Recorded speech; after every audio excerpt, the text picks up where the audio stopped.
að fá þig heimsókn. Já, takk. Það var smá aðdragandi að þessu, það náttúrulega búið að vera nóg að gera hjá þér, eða ekki? Jú, það má segja það. Það er lítil stund fyrir að vera heima, sko. Einmitt.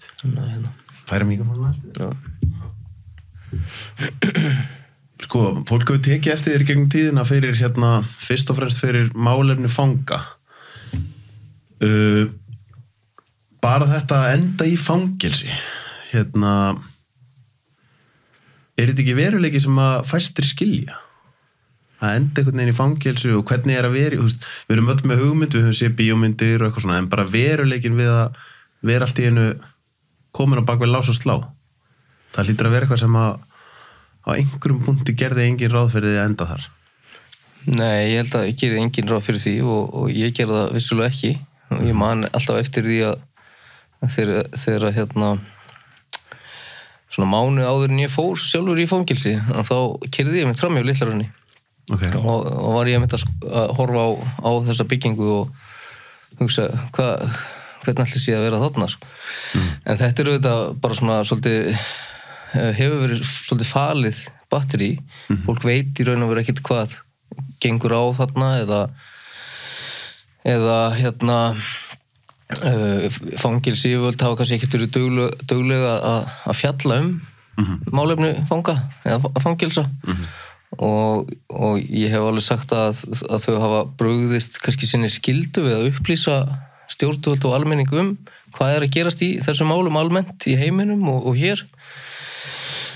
Það var í raun og veru ekkert fyrir held ég að afstaða byrjar að þrýsta á þessi málefni að það byrjar að skapast einhver umræða, sko. Afstaða er þá í raun og veru ekki að segja stéttafélag en svona þeir sem berjast fyrir réttindum fanga.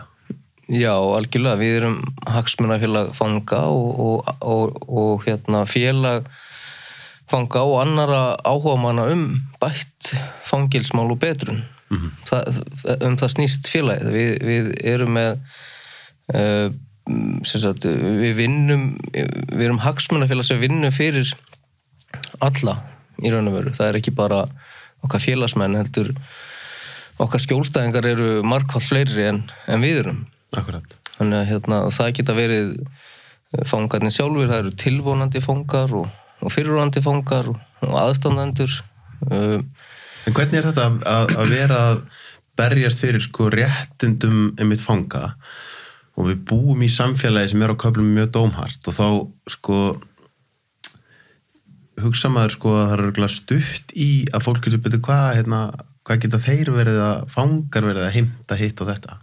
Þú lítur að þekka þessa umræði í gegnum allan þennan tíma. Já, algjörlega og við erum orðnir mjög vanir að fjalla þessi mál. Við skrifum greinar, við þurfum að endurskoða þær eftir 2 daga að fara yfir þar, við getum ekki sendt neitt frá okkur nema það sé í raun og veru ekki hægt að setja út á neitt. Við þurfum að vanda okkur miklu meira heldur en held ég flestir aðrir. Það þarf svo lítið til að það verði bakslag í okkar baráttu og við vitum hvað við megum segja og hvað við megum ekki segja. Okay. og við reynum að stýra umræðinu svolítið þannig. Það er til dæmis þegar við erum að reyna að ná einhverjum árangri með ákveðin mál, kannski fyrir alla, að þá þurfum við ofta að heimfara það kannski á baráttu fyrir konur eða kvenfanga eða börn eða svona til að fá umræðun á stað, því að eins og það er sorglegt að segja þegar við ræðum málið kannski bara fanga eða kallfanga þá fer það bara ekki á flug og gleymist og fólk hefur ekki áhuga. Einmitt. Það er bara þannig. Mér langaði mitt aldrei að ræða það við með kallfanga, því að það er bara staðreynd, það er bara miklu fleiri kallmenn heldur en konur og þetta með að í raun og veru er vitað núna bara það er nánast enginn í fangelsi nema að hafa orðið fyrir mjög miklum áföllum og eiga sögu. En mér langaði kannski fyrst mitt að fara aðeins í söguna þína. Þú segir að náðan að bara rétt áður en að þú farir í fangelsi hafa verið fyrir utan Litla-Hraun og horfa á hvað væntanlega hefur samt þá verið komin í glæpi. Já, ég var komin í glæpi en ég átti svo sem kannski stuttan fyrir það. Já. en einhverja hluta vegna ef ég tek eitthvað af mér þá ger ég það á miklu krafti og jú, ég var búin að vera þetta í einhver ár að flytja inn fíkniefni og En það þá þannig að þú gerir ekki þessa tengingu að því þú segir og horfir á hvernig það sé að vera þarna inni eru menn alveg fram á síðasta dag einhvern veginn ég er ekki frenda þarna Já, algjörlega sko þú gerir aldrei ráð fyrir því þú ert með allt á hreinu og sérstaklega ert í neyslu vímuefna sem að ég var á þeim tíma að þá hugsaðu mjög óskýrt sko. það engin spurning sko. Og það þú veist, það þá vímuefni eins og kókaín og annað sem að láta manni kannski líða eins og maður sé ósigrandi Já, algjörlega sko. Og það var í mínu tilfelli sko. Og maður talaði þannig í síman og maður hélt að lögreglan, þeir varu svo vitlausir að þeir myndu nú aldrei aldrei ná manni en auðvitað það ekki þannig og eins og ég segi, mánuði setna þá var maður komin hann inn sko. Já, hvernig fara því að náttúrulega ólík saga milli ólíkra fanga og ólíkra aðilar sem að leiðast út í glæpi þín saga, þú veist, hvernig æxlast það að þú ert komin í innflutning á fíkniefnum ertu bara fjármagna ein neyslu? Já, ég held að ég verð að segja það sko. Ég er kannski ekki þessi típiski fangi sem inni mín æska var bara góð hún lítast ekki á áföllum eða neyslu eða slíku sko. En aftur á móti þegar ég byrjaði sjálfur í neyslu þá lá þetta beinast við einhvern veginn sko. Til að viðhalda þeirri neyslu og það var svona kannski vegna, ég veit ekki hvort ég að segja svona þrýstings í félagskap kannski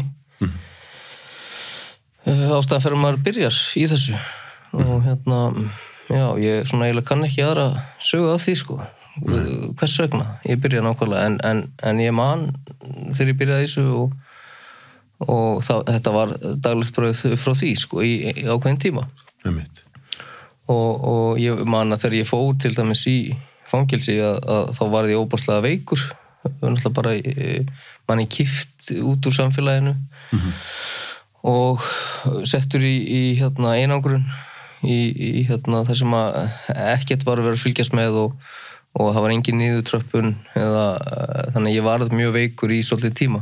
Bara líkamlega veikur?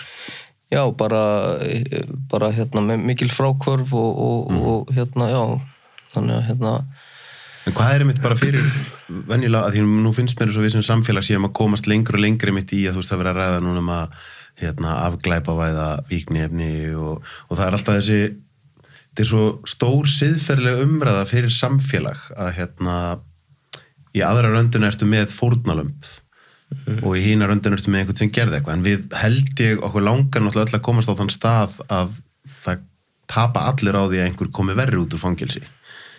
Það þarf að segja við græðum öll á því að fangelsi séu staður þar sem fólk getur bætt sig en síðan á hina rönduna það er eitthvað úti sem hefur orðið fyrir en í þínu tilviki það er alltaf öðruvísi að vera tekin fyrir innflutning og fíkniefnum heldur en ef þú hefur myrt einhvern eða gert einhvern að öryrkja með því að lemja hann eða annars slíkt er það skrítið að vera alltaf komin inn í fangelsi með mönnum sem að hafa fram með allt annars konar glæpi?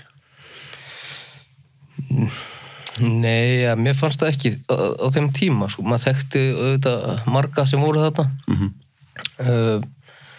Mér fannst það ekki, sko. Og einhverja hluta vegna eru þeir sem eru að smyglin vímuefnum svona nokkuð efst í stigunum, í fangelsónum og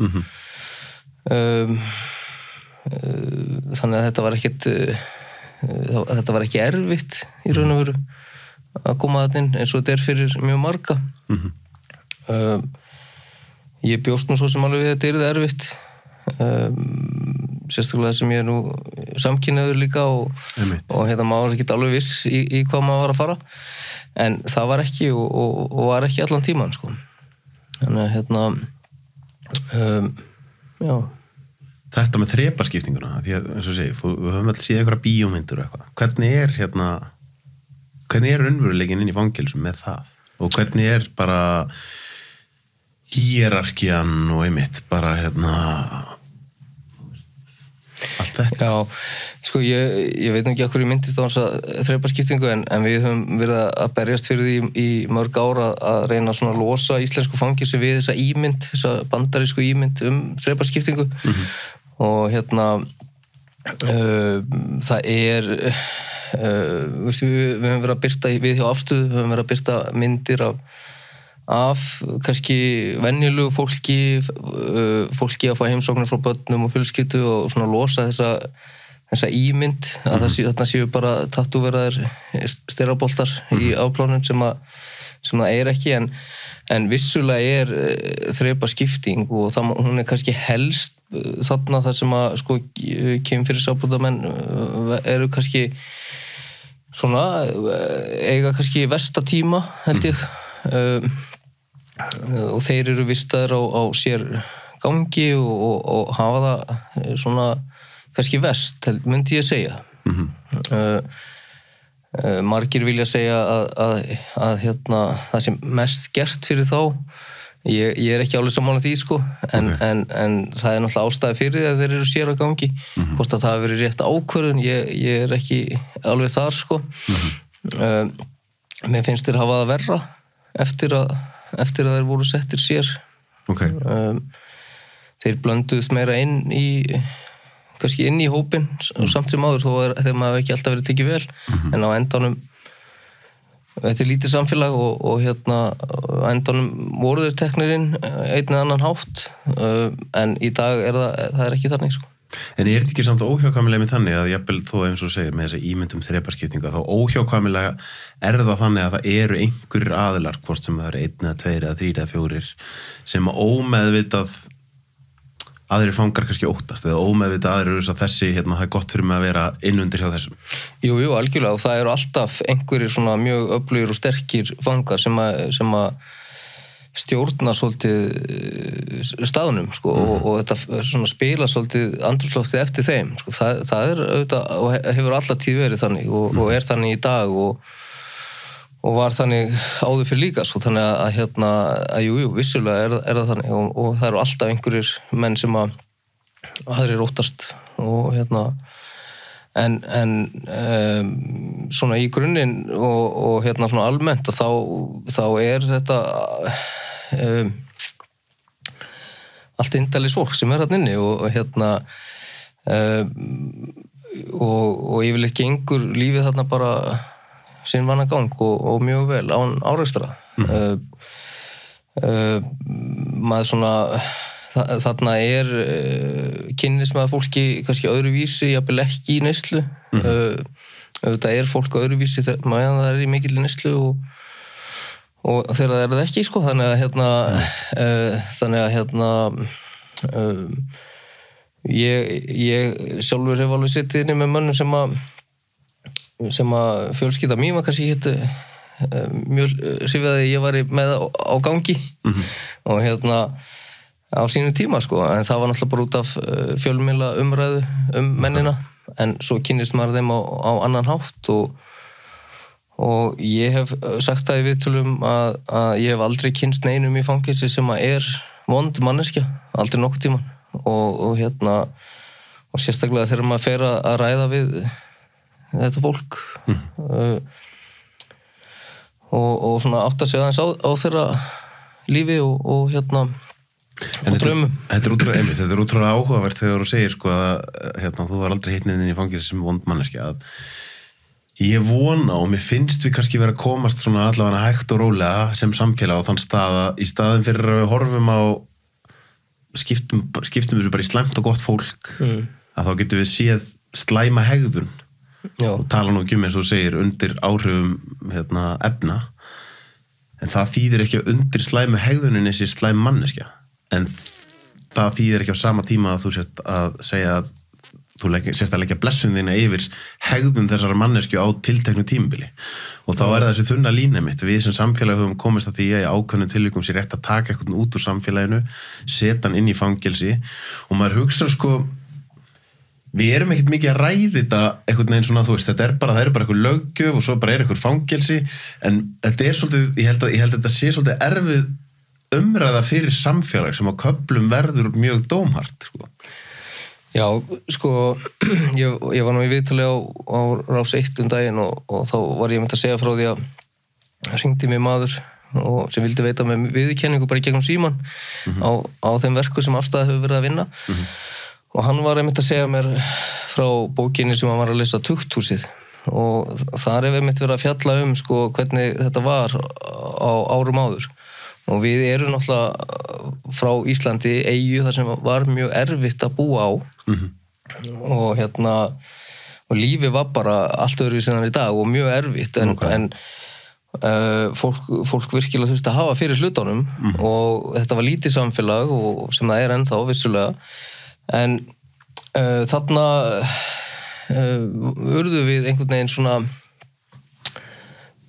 frekar dómhörð og dæmdum fólk mjög hart. Síðan kom að því að sýslumenn fengu leyfi til að dæma fólk og en það var gert með því skilyrði að danski kóngurinn myndi fara yfir alla dóma. Og að því að sýslumenn vildu bara fá að taka menna lífi eftir, man ekki hvort það var 3. eða 4. brot, sko. En konungurinn átti að segja því að hér væri erfitt að búa og þegar menn hafa ekki efna á að kaupa sér mat að þá stela og þeir eru ekkert að fara að hætta því nema þeirra líf verði betra og þeir geta keypt sér mat, skilur. Þannig að hann í raun og veru mildaði alla dóma alltaf. Okay.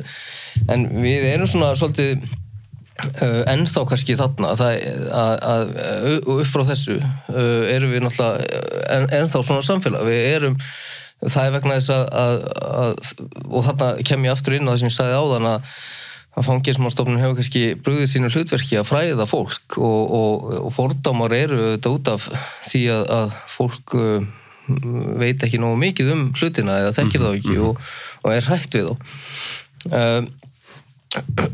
Og það er það sem við höfum ekki verið að gera nóg af og það er tilgangur Afstöðu að fræða fólk hvað sé að gerast í fangelsismálunum, hvað hægt er að gera betur og hvað aðrir er að gera í kringum okkur og ég fullir í það að það er ekkit rosalega langt síðan að yfirvöld hér vissu bara ekkit hvað endurhæfing fanga snerist það er ekkit mjög langt síðan og það er bara því að eftir umræðu Afstöðu stöðu og umræðu hvað aðrir er að gera og hvernig þarf að gera hlutina og svo koma í kjölfarið aðrir aðilar að ræða svipaða hluti, bæði stjórnmálaflokkar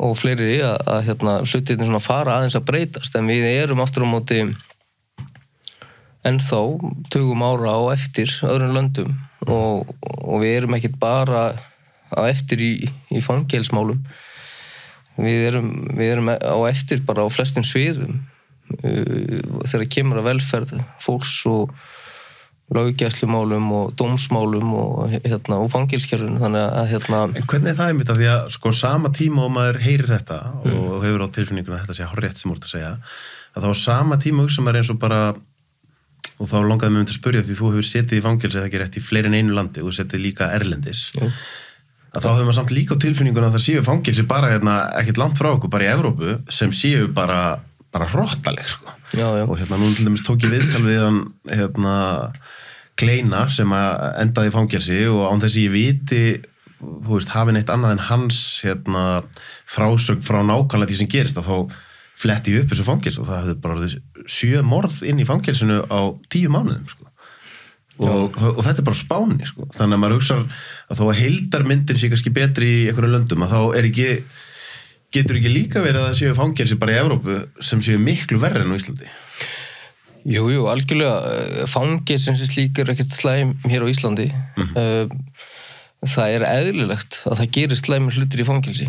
Það er bara, þarna ertu búin að safna saman hópa fólki sem er... Þessi þáttur er áskriftaþáttur. Inni á sölvitryggva.is fá áskrifundur aðgengi að öllum útgefnum þáttum, aukaefni og nýjum þætti í hverri viku.